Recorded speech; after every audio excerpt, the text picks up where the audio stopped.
All right, everyone, and welcome to the Halloween Eve edition of the Fresh Takes podcast. I am, of course, Paul Russo, and across from me, as always, the one, the only, Nick Felice. Nick, how are you doing tonight? Not too bad, Paul. You good there? Mama bought the sweets today, so I've been eating them. And I have a stomach ache. Well, they are for the trick-or-treaters, Nick. They are not for you. Oh, half of them are. Well, The Reese's are not going to the trick-or-treaters. that's a fact. Those and Kit Kats, I feel like, are the top Yeah, tier. the Kit Kats are good. But They are very good. same happened, I believe, in the Russo household yesterday. I noticed when I came home Yes. that there was a bag of candy. You that get a was lot not of there. foot traffic out there in Briarwood Circle. We do not get as much even as we used to. They'll probably get a handful or so, give or take.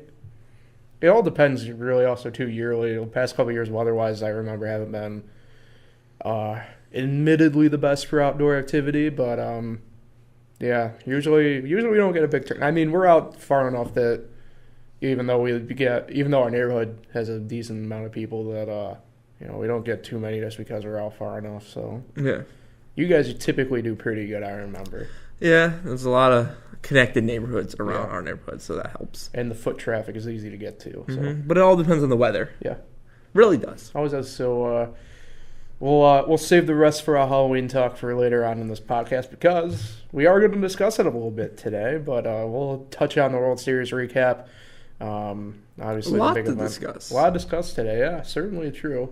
I'll touch on the Cleveland head coaching whirlwinds and many sports for them. There's our Halloween stuff. We'll get you to it. Obviously, the football, some big football news occurring in the past couple of days, locally and on a national level. And then another sport preview. College basketball will be tipping off technically this weekend.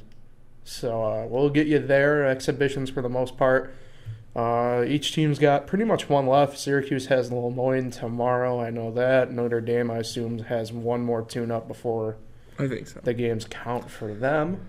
So we'll touch on that. We'll obviously make our all too early predictions and Couple weeks That's here so when we fun. talk about Notre Dame, Syracuse football, the game. and then basketball too. Not a short time later, really. So. Yeah.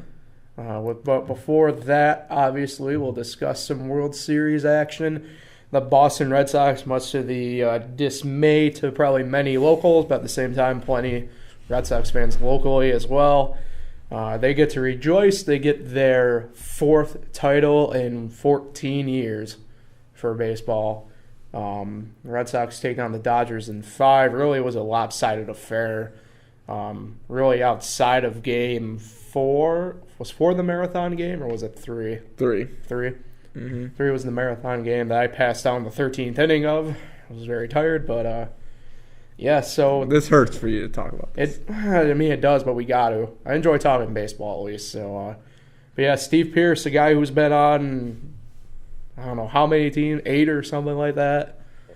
8 in pretty much 8 years, give or take.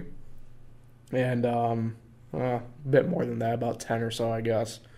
But takes home MVP, 3 home runs, 8 RBIs in the series. Bulk of that, though, coming in the final 2 games. 2 home runs in the final game, Game 5. Then speaking of performers, you'd be failed if you didn't mention David Price. He finally gets the monkey off his back. As he says, he takes the card away from the media. Pitched extremely well. He's always been one of my favorite pitchers to watch. Obviously a bit harder given the uniform he's in now, but still a fun guy to watch and a guy you have to feel happy for given the fact that he's gotten a bad rap, although he didn't really help his cause too much throughout the years. So, Nick, what are your takes really looking at it? I know you, both of us have had the Steve Pearce experience and fandom, albeit for short periods of time. But Yes. This is a photo of Steve Pearce. Back when he was on the Pirates, I don't know, 05, 06. He was drafted by them, correct? I'm about 98% sure. I don't even care about Steve Pearce. The fact that Steve Pearce is the World Series MVP, blows my mind. And the fact that David Price, David Freese, hit a home run, couple hits, and the fact that Charlie Morton got the final out last World Series and beat the Yankees in the ALCS the last year. What do those three guys have in connection? They were all former Pirates. All former Pirates, dominating the Fall Classic the last couple of years. And am I looking at the right? No, not looking at the right one. It's just it sucks, And then we got McCutcheon now with the Yankees. Who knows if he's going to stay?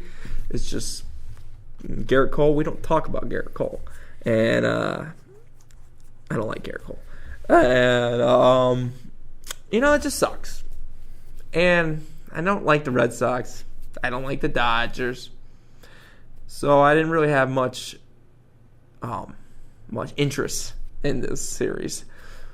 Not surprised the Red Sox won. I mean, the team was loaded. They got starting pitching. They got a ace closer.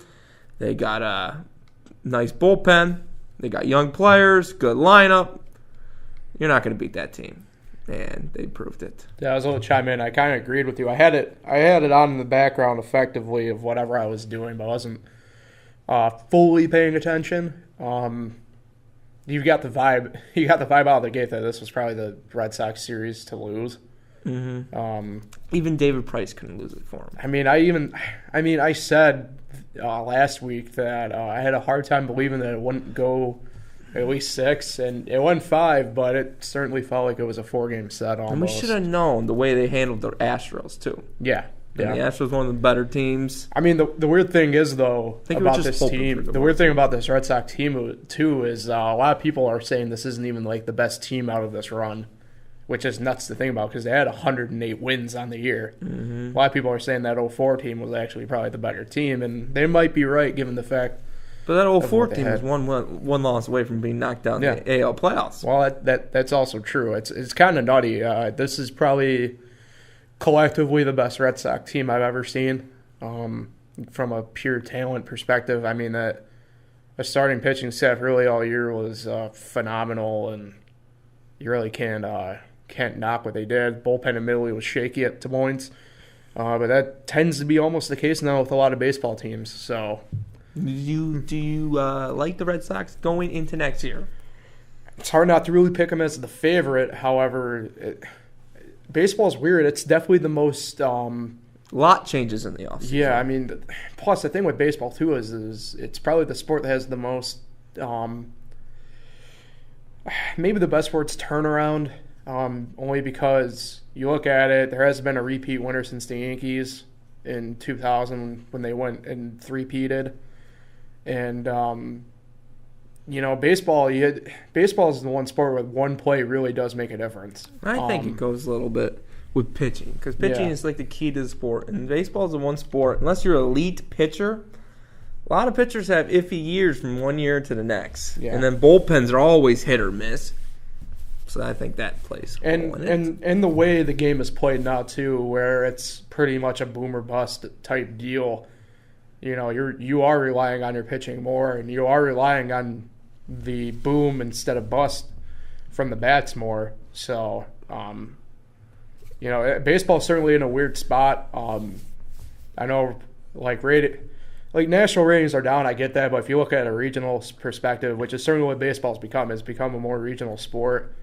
From a regional level, it's booming. It really is.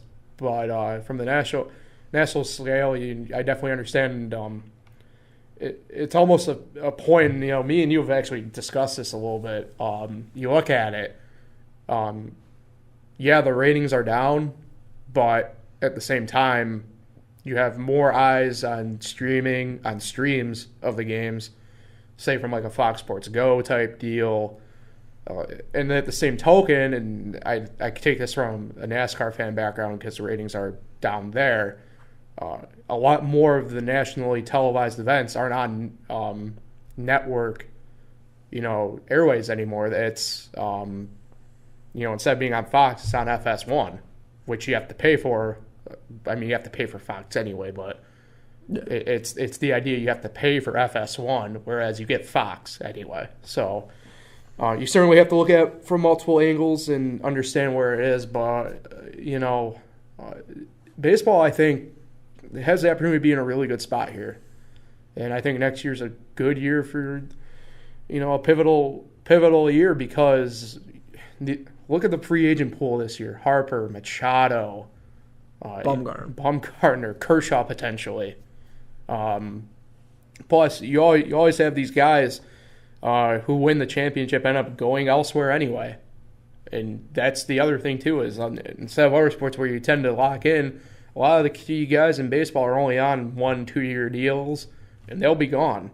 They'll take that money. So it'll be a key spot. I know you asked me, I'll ask you. It feels like it's probably the Red Sox are favorites still going into next year.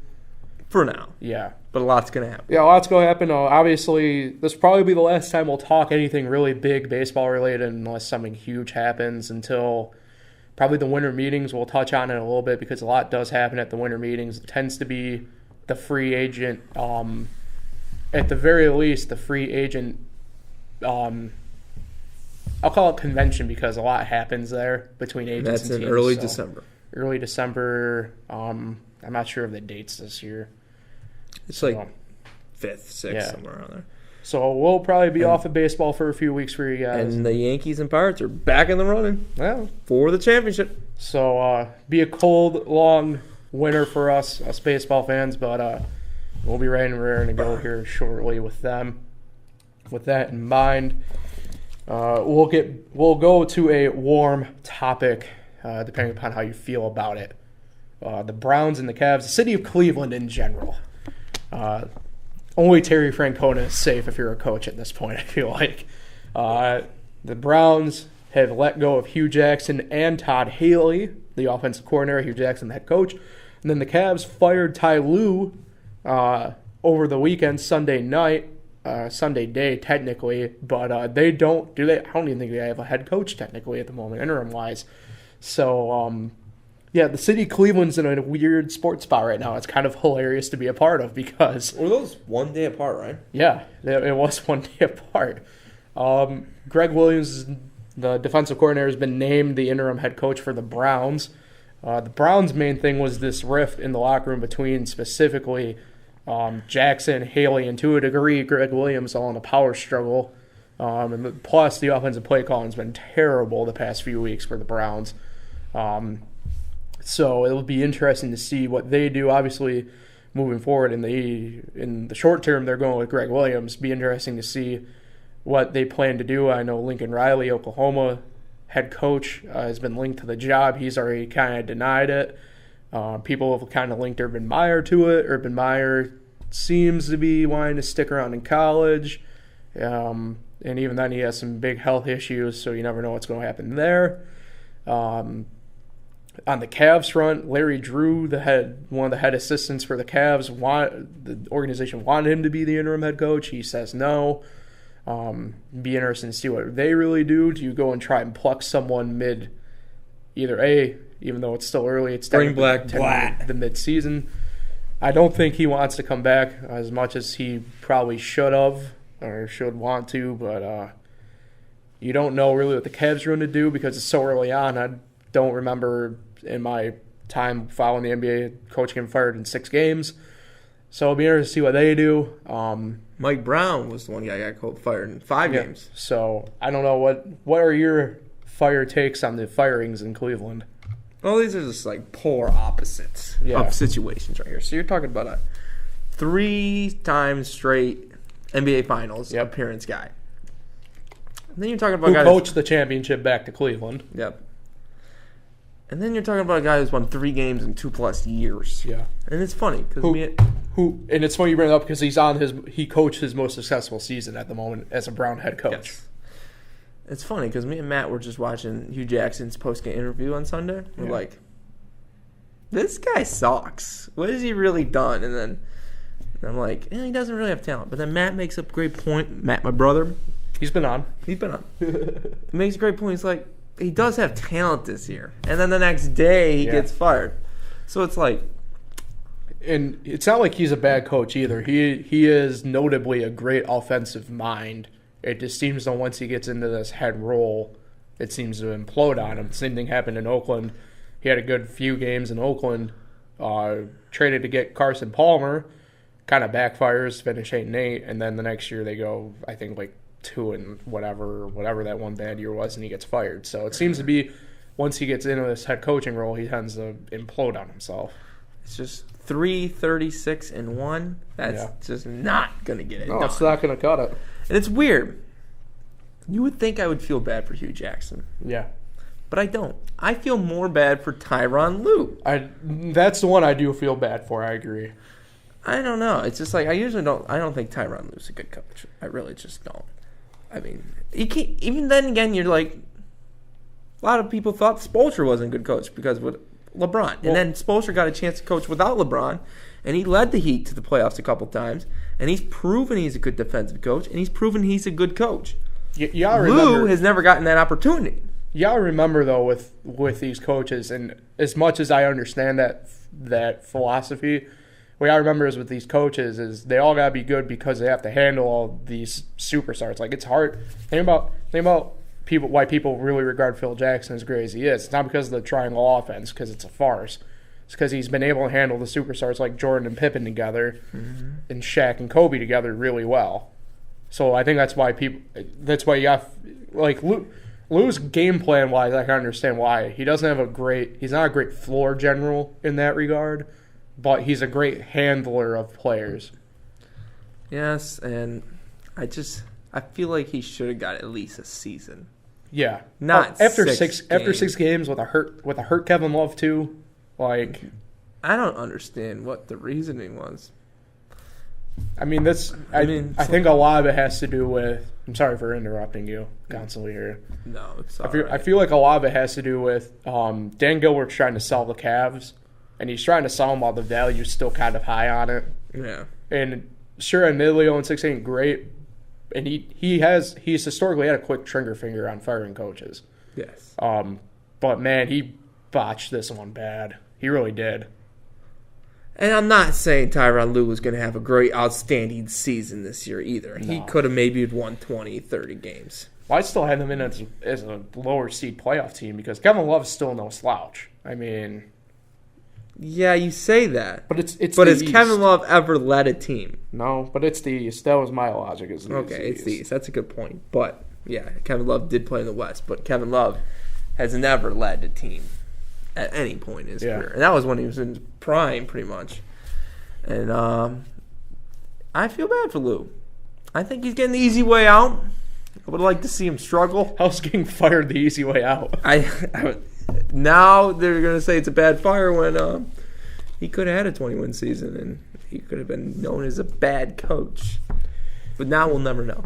Yeah, and then from the Browns, like I said, obviously they were with Greg Williams, and the football carousel is weird because you get a lot of the hires in via coordinators in the offseason. So Browns are going to be a hard tell really what they're going to do. Browns are just there. I don't know what's the direction for the Browns. We'll find out really, I think, with them in the offseason. So yeah, with that in mind, we'll take a quick shift and we'll discuss the main event for tomorrow, which is Halloween. And Halloween is a fun holiday, I feel like, for everyone. You look at it, it's really cool. You get to see a lot of different costumes and characters and everything like that. But, for us, Halloween for us at this point, Nick, is really more or less about movies, favorite characters in those movies, favorite monsters. So it's always kind of cool to kind of check out what people's are and different things like that. So with that, I'll toss it to you. What are your favorite, like movies, characters, monsters, that type of deal? Any response? Boo. I like the gorilla as my favorite costume. It's pretty sweaty and hot in here, but Halloween is an interesting time of the year. It seems to always end up on October 31st. Yeah. And you get those trick-or-treaters. They come out, they do their thing. They come to, it's kind of weird. Not going to lie, it's kind of a weird holiday. You just got random kids coming up to random houses and taking candy, which you don't know where that candy's been. You don't know where that candy's been. And the key to Halloween, trick-or-treating, is to find those houses that have just the bowls. You steal that bowl, you run. You run. Grab as much candy as you want. Because it's the one day of the year you can eat candy all you want and not feel bad. Not feel bad at all. And I just think Halloween's it's a top 5 holiday. I'm gonna go there. I'm gonna go on a limb. It's a top 5 holiday. Halloween Eve, like today, has nothing meaningful about it. It's not like Thanksgiving Eve. It's not like Christmas Eve. It's not like New Year's Eve. It's just Halloween Eve, and you're here watching us. I just want to be sure that I heard that correctly. Were you condoning robbery for a quick second there? I believe so. It's a little stuffy in here. I'm getting a little lightheaded. I don't even know what I'm saying. See, for me, I remember trick-or-treating, and it was always awesome for me because, first off, obviously, I'm a big candy guy. No surprise. I always, low-key felt bad for the people who didn't like the popcorn ball. I thought the popcorn balls were awesome. So. Really? Yes, absolutely. But with that, so favorite, for me, my favorite Halloween movie isn't technically Halloween, but I guess it's not really supposed to be scary either. I'm a big movie guy, and I love Mel Brooks, and Young Frankenstein for me is my favorite. So that's definitely the deal with me. That's probably going to be my favorite monster too. Is definitely Young Frankenstein. You like Frankenstein? Yeah, he's a misunderstood guy. You know what I mean? Definitely misunderstood. So that's where I'm going with. My favorite. Yeah, this way. My favorite Halloween movie. I'm gonna have to go with probably Goosebumps. Okay. I like Goosebumps. It's a good one. Favorite monster? Yes. Can my favorite monster be student loan debt? Yeah, it can. My favorite monster is the vampire. Yeah, I want to suck your blood. Count Dracula. Interesting. Yeah, I go with the vampire. I like the vampire. Yeah. I mean, I do like Halloween music. Yes. The Monster Mash. Good monster, Purple People Eater. I like what's the other one? Ghostbusters. Ah, yes, of course. The Ghostbusters theme. Bill Murray. I love Bill Murray. Yes. It's not. He's a good actor. But what time did you usually go trick or treating? I feel like we started. Well, depends. What age are we talking about? 8. If I was 8, probably 5:30, 6 o'clock, give or take, somewhere in there. I mean, I can't really remember. I never knew. I went trick or treating a lot back when I was young. Yeah. I never knew my dad was drunk the entire time. Excuse me? Yeah, it was just one day of the year you could drink, bring cool around. I thought he was just excited for me to get my candy, and that was just one big drinking day. I think we'll have to really switch some topics here after that one. Not too sure really where to go with it after that. I mean, that's just, it's like, you seen the new South Park? Yes. The witches one?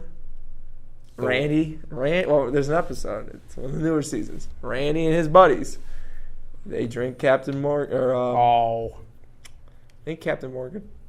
Or Jack Daniels. Okay. Jack Daniels, and they get high. That's their big Halloween tradition. So, back in the day, that was my dad's. Well, just drinking, not getting high, Well. That I know of. But, I don't know, I was young. And, you have any big Halloween traditions, Paul? No, not really anymore, no. Do you get into the Halloween? Because, this is the best you're going to see out of me. No, I don't really get into Halloween too much anymore. I don't dress up.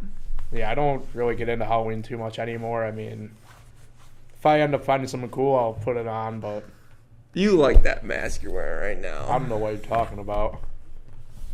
Say the voice. I am the fat man. There you go. Yes. So we will move on to the NFL because that never stops at this time of year.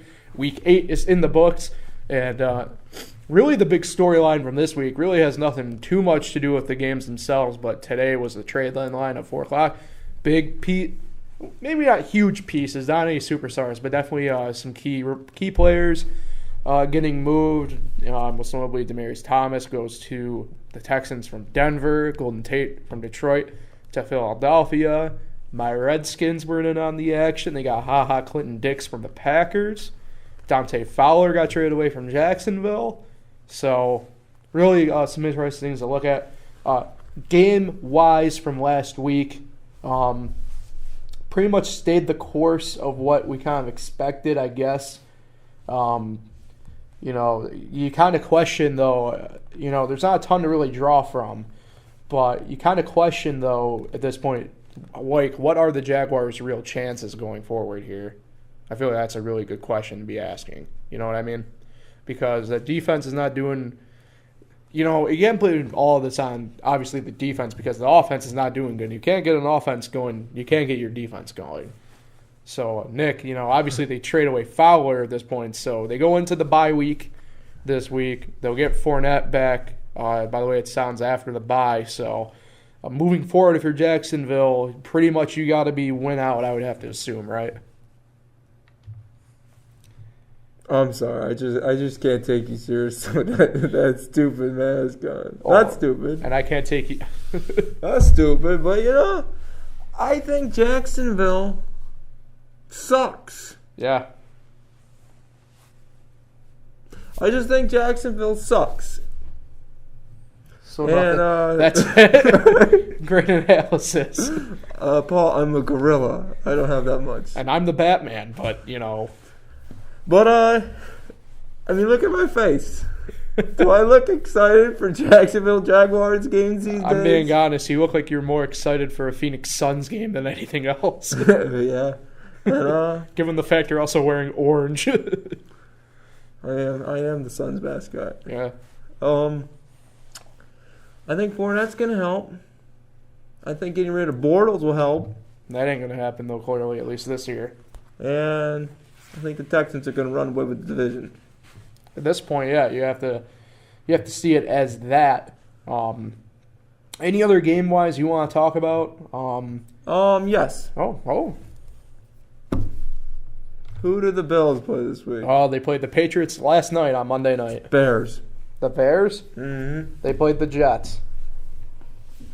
Wait, what? You asked who the Bills played and then who the Bears played.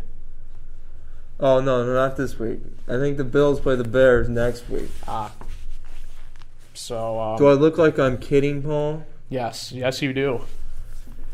Halloween's a weird time of year, people. You just don't know what to expect. I think the Bills are going to lose again because the Bills were terrible. They just didn't show up.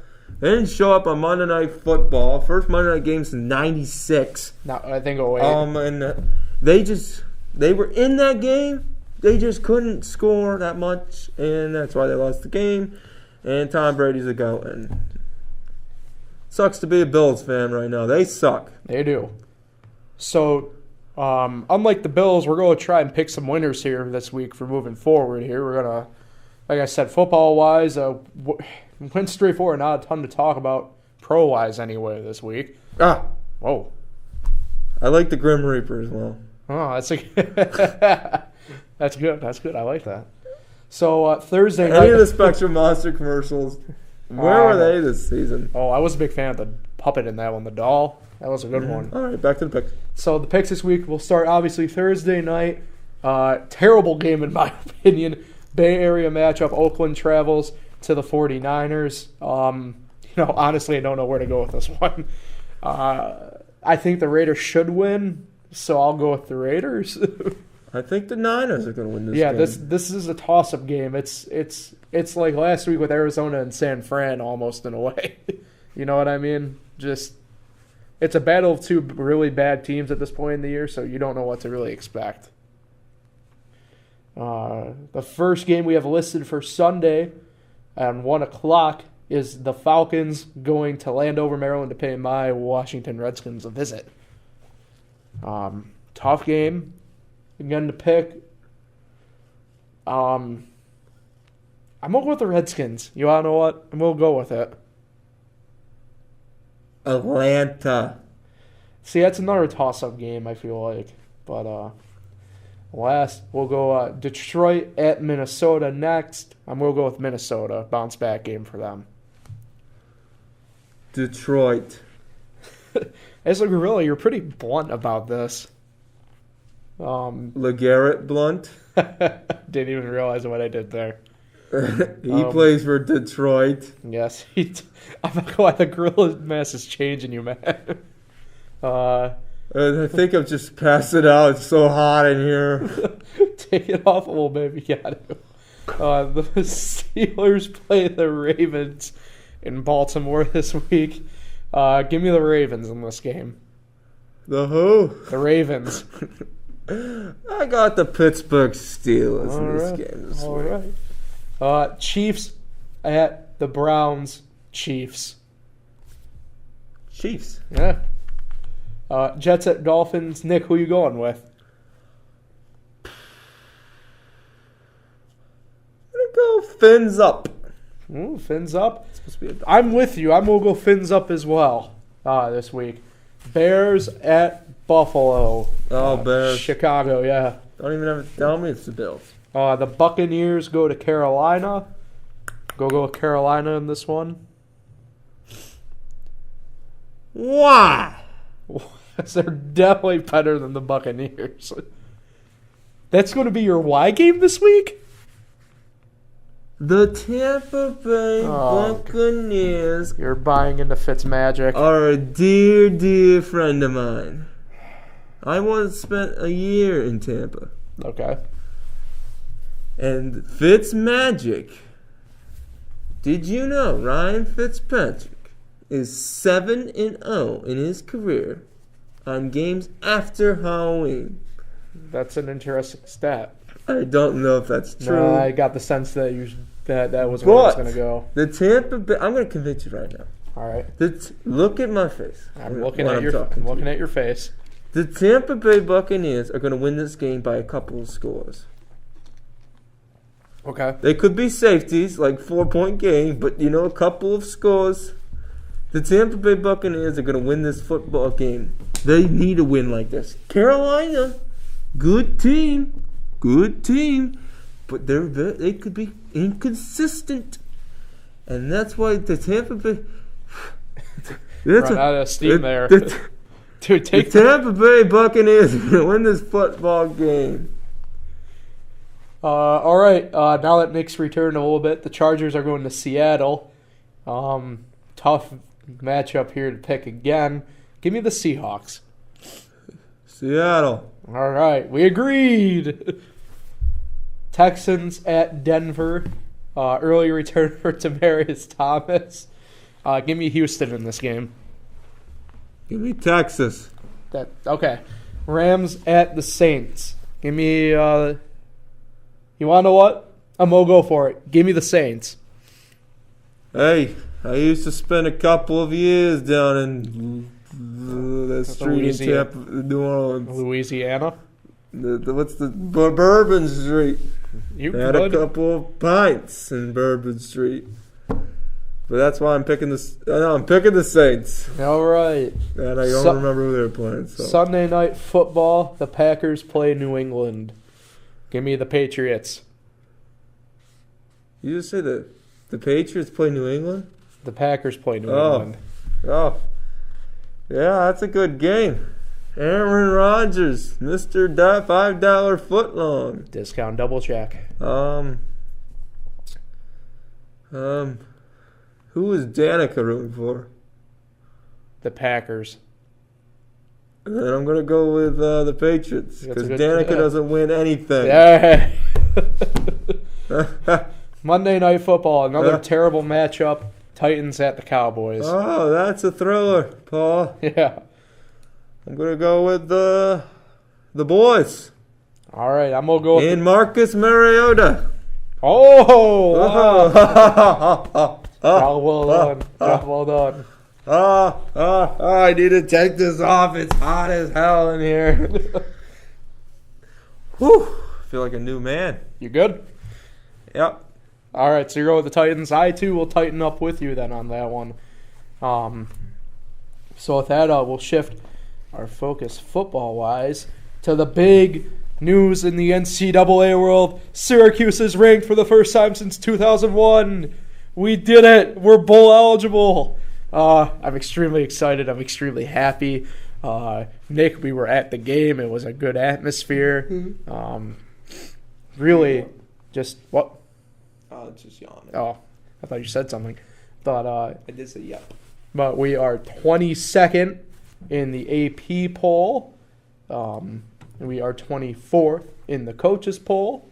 And in the release of the college football poll today, Cuse is 19. 19. So really great stuff. Really exciting stuff happening up on the hill at Syracuse. Really great for Aaron Dino. We trust. We need to pay this man. I'm all aboard at this point. Really realistic shot, should they win out ACC-wise, to get a really good bowl game for sure. Potentially a New Year's Six game, depending upon what happens in the conference title game for the ACC. So that would be really great. Nick, I know you could care less about Syracuse, but what is your opinion of the Orange being bowl eligible and being ranked? I mean, I don't care less about Syracuse, Paul. I feel offended there. Wow. I was at the game. I cared. And you gave me free tickets. That's true. But, it's good. 19th. They are the 19th best team in the nation. They playoff-wise. Yes. They are 18 teams away from being just as good as Alabama. There's a chance. And, do I think they're going to get a good bowl? Maybe. I think losing to Notre Dame is going to hurt because that will put them at 9-3. And they'll get a decent bowl. You'd love to see them on New Year's Day or New Year's Eve or whatever. That would be pretty sick. But I think they would have to get into the ACC championship, which they can't that's do. why I said it kind of depends what happens. Which they can't do because there's no way they're going to pass Clemson. No. And I think it's good. But let's talk about Notre Dame. That is true. Your Fighting Irish took down Navy in San Diego. Yes. 44-22. Ian Book, 27 for 33, 333, 2 touchdowns and an interception. Did well again running the ball as a quarterback. 6 times he had a carry for 50 yards. I'm telling you, this team, they got a quarterback now. I mean, kind of frightening to realize. That's for sure. Yeah. The biggest games of the season might be this game this week at Northwestern. Yep. I'll also say the one at USC is tough.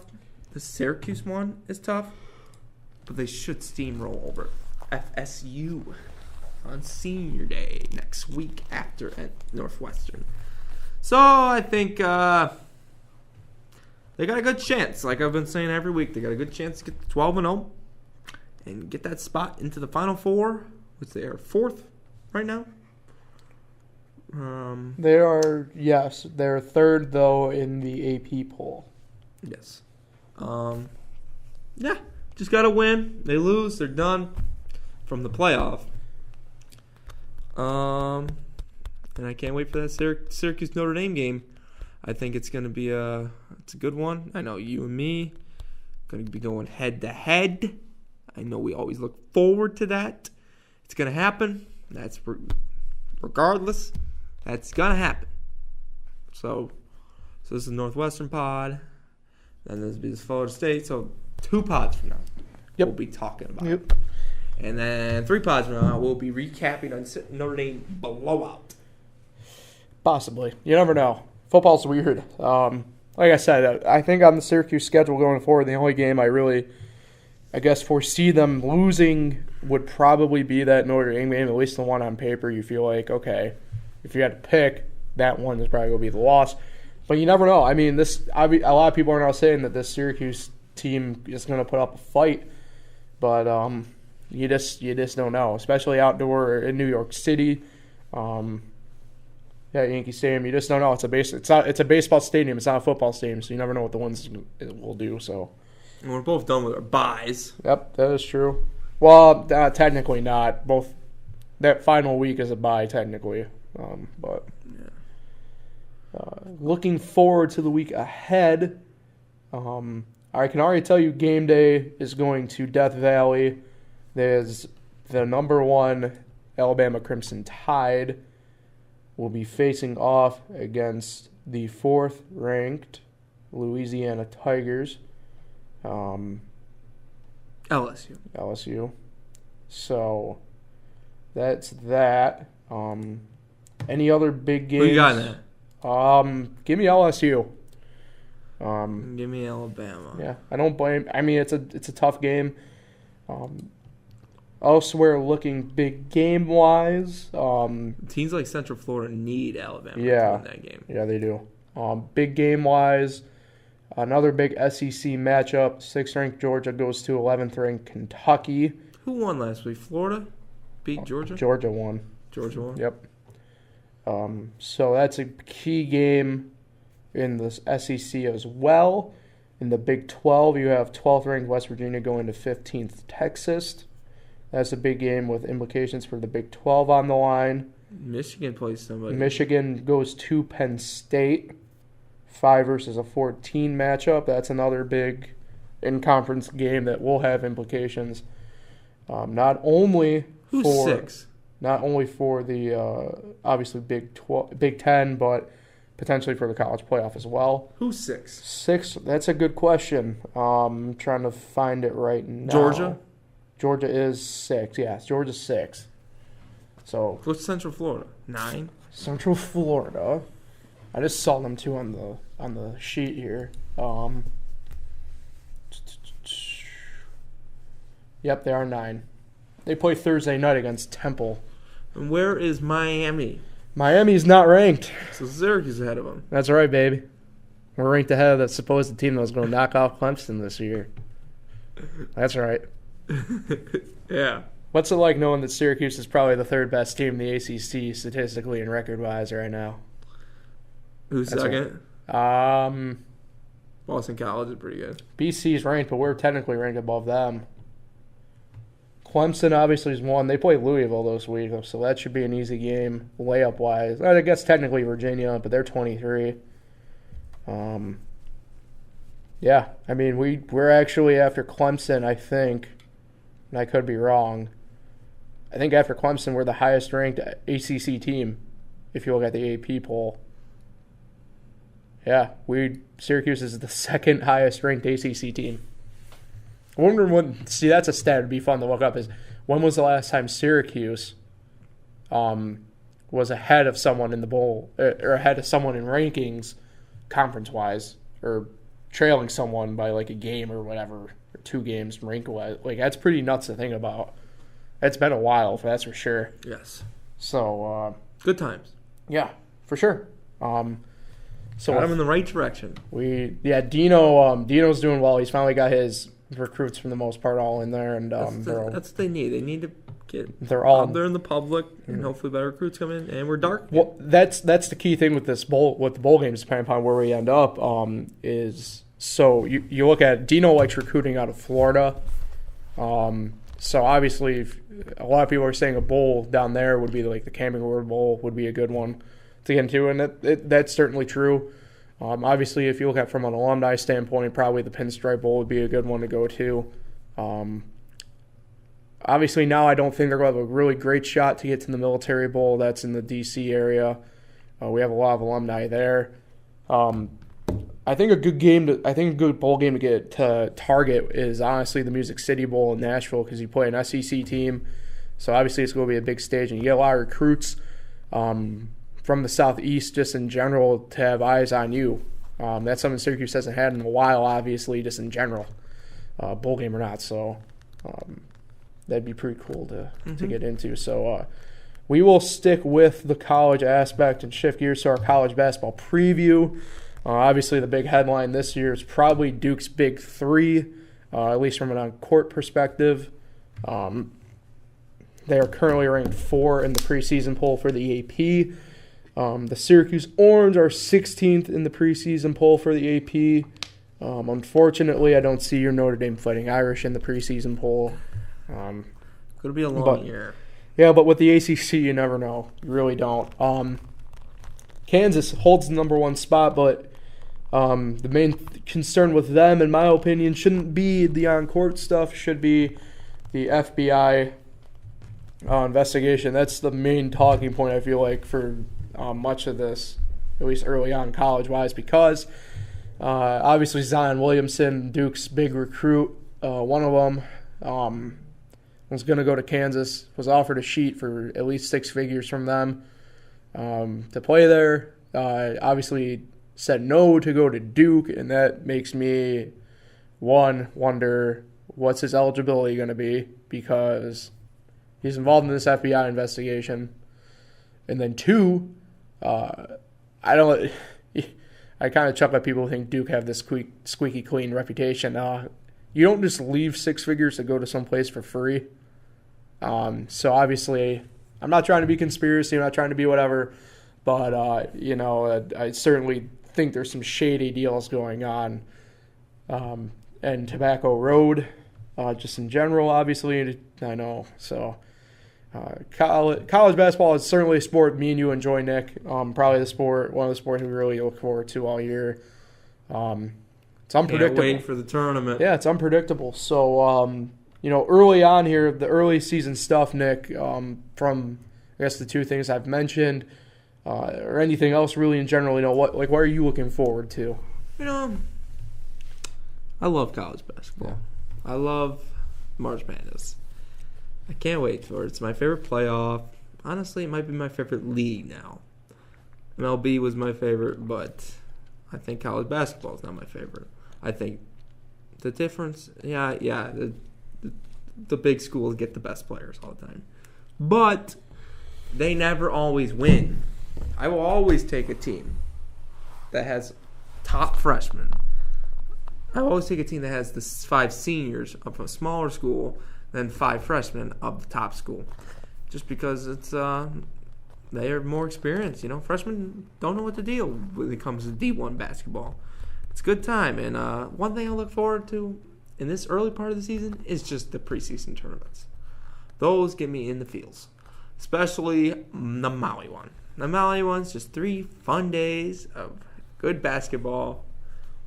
Always root for Chaminade to win a game. Never do. Every once in a great while they do. And that one I look forward to. I like the 2K Classic.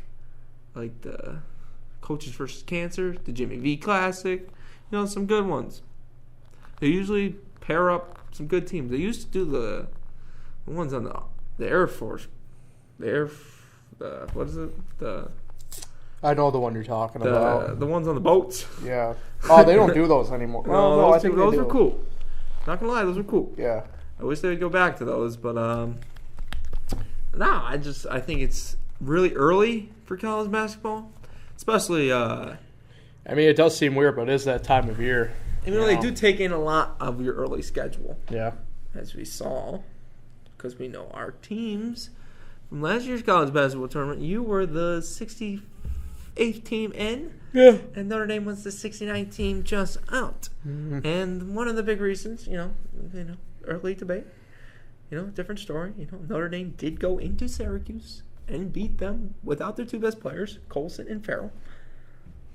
But the reason they had Syracuse in because of their early, tougher, non-conference strength of schedule against Quadrant 3, Quadrant 2 teams like Buffalo and Iona.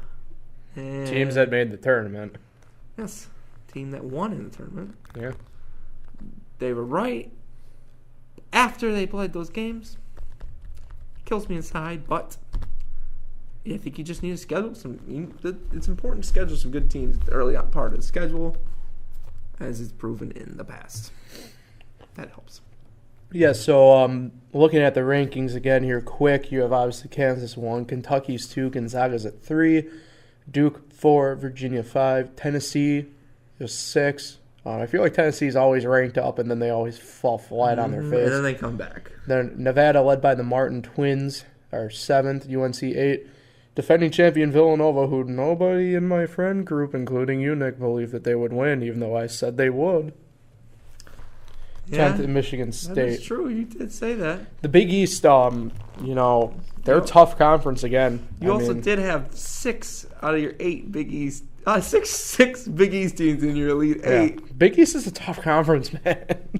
They got good teams. And nobody likes saying it, but that Big East conference is a tough conference. They're not. I don't consider them a mid-major. I consider them one of the premier conferences. Oh, I don't consider them mid-major.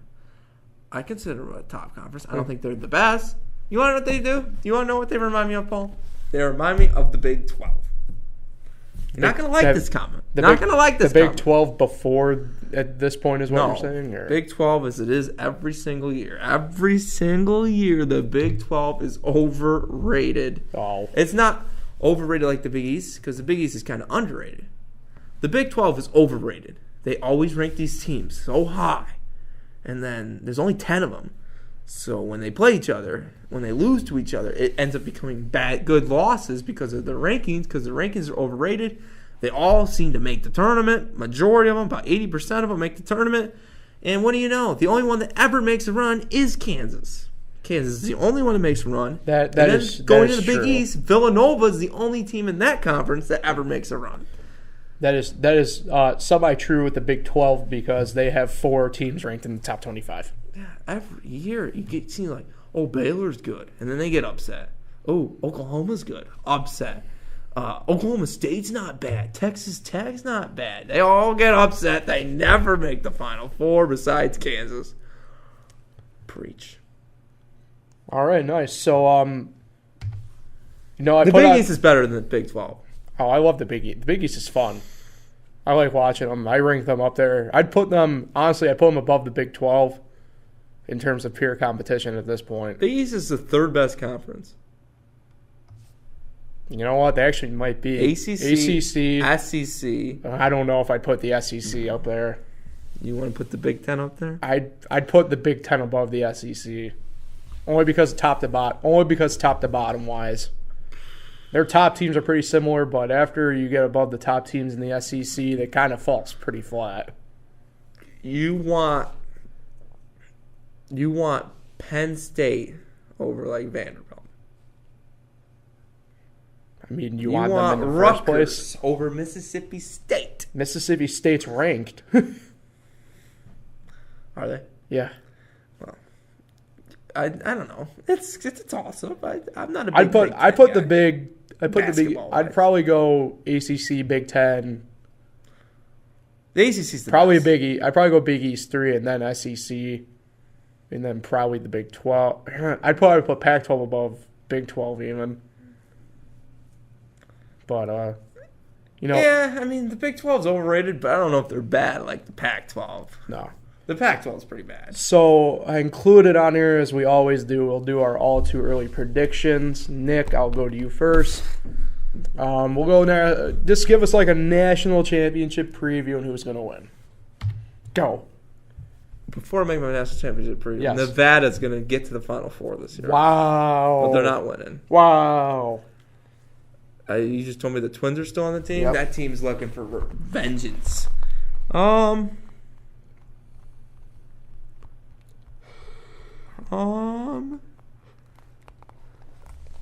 North Carolina, Syracuse. What? Will be the national championship. Okay. But North Carolina is going to win the game. All right.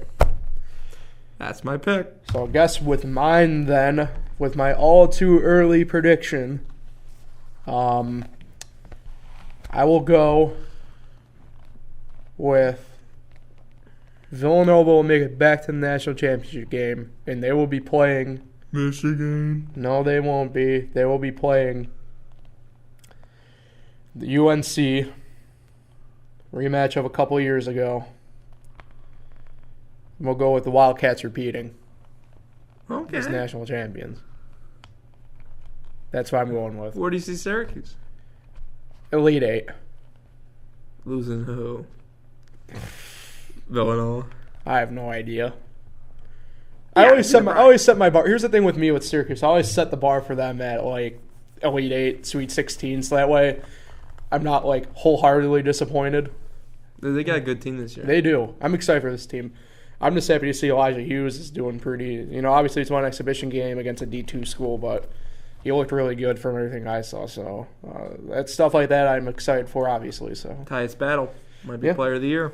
Preseason first team for ESPN. So pretty excited with that. Overall? Yeah, I think so. I think I might have read it wrong, but It's not ACC, or is it all of NCAA?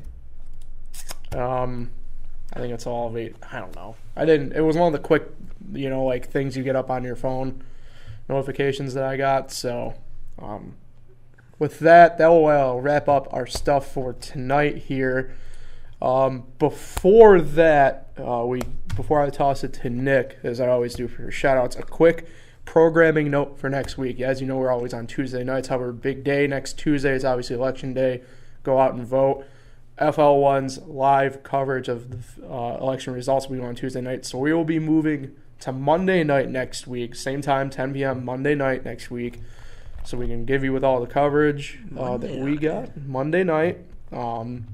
Set your calendar. Set your calendar. Obviously, like I said, Election Day, live election coverage here on FL1. Make sure you tune in for that, obviously. Make sure you tune in for us next week. Nick, with that in mind, I'll toss it to you. Who are you shouting out today? My shout out. Whoa. I didn't put it on right. You good there? Gorilla Mask is back on. All right.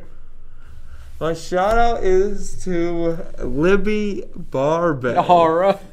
That is my mom's cousin's daughter, who comes to my house every year for trick or treating. Loves the blow ups that we got in the yard. Shout out, Libby. I don't even know if you have permission to go on the internet, but shout out, Libby. Have a good Halloween, people. All right. Thanks, Nick, for the shout out. Like I said, we will be on Monday night next week at 10 p.m. With that in mind, that wraps it up. Make sure you like, subscribe, leave some comments, let you know how we did. Download the app, tune in. Thanks again as always. We'll catch you guys next week.